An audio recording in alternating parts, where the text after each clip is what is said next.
वर्दीतले हे फोटो पाहून या मॅडम पोलीस दलात असतील असं कुणालाही वाटेल.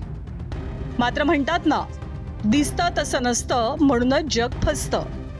या मनीषा गोपालनं सुद्धा दुनियेला फसवण्यासाठी अंगावरती वर्दी चढवली आहे. ती काही खरीखुरी पोलीस नाहीये. जळगाव रेल्वे स्थानकावरील आरपीएफच्या सतर्कतेमुळे या तोतया महिला पोलिसाचं बिंग फुटलंय. 15 ऑगस्टला कविता गोपाल आरपीएफची वर्दी घालून जळगाव रेल्वे स्थानकावरती उभी होती. तिच्या हालचाली काहीशा संशयास्पद वाटल्यानं आरपीएफच्या खऱ्या खुऱ्या महिला जवानांनी तिची विचारपूस केली. सुरुवातीला उडवाउडवीची उत्तरं देणाऱ्या कविताची पोलखोल केली ती तिच्या वर्दीवरच्या नेम प्लेटनं. उसका नेम प्लेट देखने पर उसके नेम प्लेट पे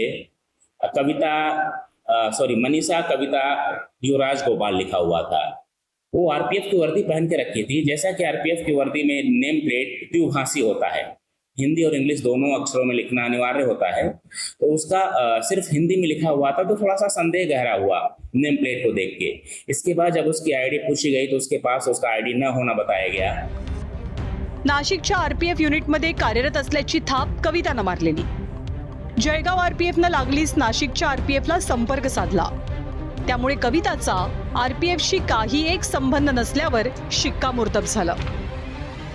जब सेकंड जांच की गई तो जांच में पता चला कि उसके पास फर्जी सर्टिफिकेट, कैरेक्टर सर्टिफिकेट भी पाए गए, जो कि किसी पुलिस स्टेशन या अन्य किसी सक्षम संस्था द्वारा नहीं बनाए गए थे, बट बोगस थे. उसकी जांच की गई. उसके मोबाइल फोन को जब चेक किया गया तो उसमें और भी महाराष्ट्र पुलिस के भी यूनिफॉर्म में उसकी एक बोगस वर्दी की फोटो गाड़ी के साथ घूमते हुए और अन्य जगहों पर पाई गई. मात्र कविता आरपीएफ किंवा पोलिसांचं सोंग का घेत होती, या प्रश्नाचं उत्तर ऐकलं तर तुम्हाला सुद्धा धक्का बसेल. हातात लग्नाच्या बेड्या पडाव्यात म्हणून कविता गोपालनं नको तो उपद्व्याप केला. मात्र त्यामुळे तिच्या हातात पोलिसांच्या बेड्या पडल्यात.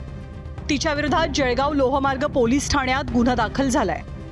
तोतया पोलीस बनून तिनं कुणाची फसवणूक तर केली नाहीये ना, याचा सुद्धा पोलीस तपास करतात. चंद्रशेखर नेवे, एबीपी माझा, जळगाव.